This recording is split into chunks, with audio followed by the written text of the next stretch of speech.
इस तरीके से आप लोग बात करते हैं इससे? क्या कर सकते? मासूम शक्ल ना मेरे सामने तो मत ही बनाना। इसे ना ज़ुहैब बेवकूफ बन सकता है, मैं नहीं। मैंने सारी बातें ना अपने कानों से सुनी है। पहले मेरे भाई को फंसा लिया और अब मेरी माँ को घर से बाहर निकालने की प्लानिंग कर रही हो तुम। क्या हो रहा है यहाँ पे? क्या बात कर रही हैं?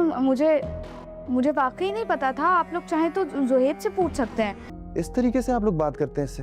क्या कर सकते हो तुम किसी और से शादी? तुम्हें किसने कहा मिथ्या? शादी तो बहुत दूर की बात है। मैं अपनी सारी जिंदगी परीक्षा के नाम कर चुका हूँ। किसी और से शादी करूंगा? जो अपने दिल में जगह मैं परीक्षा को दे चुका हूँ वो मैं किसी और को नहीं दे सकता। बारी तो तुमसे कहेगा नहीं, मजबूरन मुझे ही तुमसे बात करनी पड़ेगी। मैं फोन पे भी बात कर सकती थी, बट सामने बैठ के बात करने की बात ही अलग होती है।